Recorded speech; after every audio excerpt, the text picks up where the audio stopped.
Guys, welcome back to the channel. So I've got a unboxing. This is a Seiko SLA021 Marinemaster 300.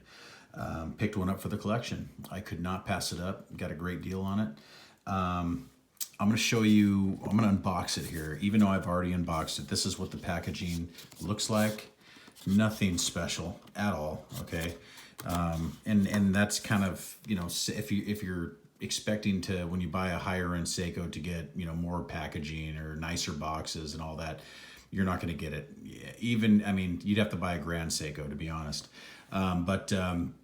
This is the, of course, Prospex line. Here is the manual, Marinemaster. And I've got the warranty information right there. Purchase date, the original guy had purchased it from Noman Watches, and it looks like it was on March 4th of this year. So this month, earlier this month. Like I said, I got a really good deal. I guess maybe he bought it and didn't like it. It was maybe too big, or who knows. But I've always wanted one. I've always wanted to try one out. So I saw it and I was like, you know what, I'm going to do it. Comes with this strap, which is just your basic, kind of like what the Turtle would come on, or, you know, some of the newer Prospex Seiko divers would come on. Very nice. I've used them before. I don't have it on there right now. Here's the hang tag. So you guys see that. SLA021J1, okay, 8L35 caliber. And this is my first 8L35 caliber experience. And I've owned, you know, 6R15s, you know, all the other Seiko variant movements, you know what I mean? The ones from the SKX and, you know, just about all of them. And this, I must add, and we'll go over it, the 8L35 is a nice movement. Here's the band, and this has never even been on here. I guess when the guy purchased it, he just took it directly off and took the clasp off and put it on this Crafter Blue. And here's the watch. So we're gonna get into this right now. So let me put this away, or out of the way at least. He put it on this Crafter Blue, and I'll be honest, it's super comfortable on this Crafter Blue rubber band here. Okay, it really is. And you just anchor it to, you anchor the clasp to the you know, pinholes in here in the strap, and that's it. And it's pretty seamless. It just melt. It's like wearing the bracelet. It's just very comfortable. So I haven't put it on the stainless steel bracelet yet, just because I like the way he has it configured here. So I just left it this way. So this is the current version. This is a 2019 release of the Marinemaster. Of course, they removed the Marinemaster on the dial. I know about all that. I know that you know, some people are, you know, that bothers some people. It really doesn't bother me. The older references, like the one SBDX001 from 2000, and then there was the one that followed that, SBDX017. Those are great watches. Trust me, they are. There's a little variations in you know, the lume plots, hands, not hands really exactly, but certain things like that. They're a little bit different. This one has a ceramic bezel. The other ones don't. But I'll be honest, these watches, this line of watches that have been around since 2000, you know, that's a long track record, 20 years. This is a classic, and they continue to make them, just like Rolex continues to make the Submariner, and they're not discontinuing it. So this thing has a following. And the cool thing about it, if you really think about it, the older, what this harkens back to, this design really harkens back to the 6159, okay, which has similar dimensions. You know, no case back, none of that. And those originally, you know, back in the day, those were the original, you know, divers, 6159. They did not have Marinemaster. So the way I look at it is, it's Seiko DNA all over this thing, and it doesn't bother me if it says Marinemaster or not. It really doesn't, okay? This particular model, of course, is running the 8L35. And it's got a beautiful sweep, okay, 28,800 vibrations per hour. This isn't a review. This is kind of just my overview of it. This is my unboxing. I'm going to do another review. In fact, I'm going to do a lot of videos on this watch, especially given that I'm probably going to have a lot more free time in the coming months here. But Beautiful Zaratsu case polishing on it. What really scared me away from this model was the dimensions. 44 millimeter from side to side, 50 from tip to tip, 15 millimeters thick, and then it has a 20 millimeter lug opening. After getting the watch, okay, I have a 7.5-inch wrist. It wears like a 42, okay? It's just, look at that on my wrist. It fits me perfect. And since I got it, I have not taken it off. I wear it every day now. Yeah, it's tall, it's thick, but it kind of just melts away. It's just like, it's fat.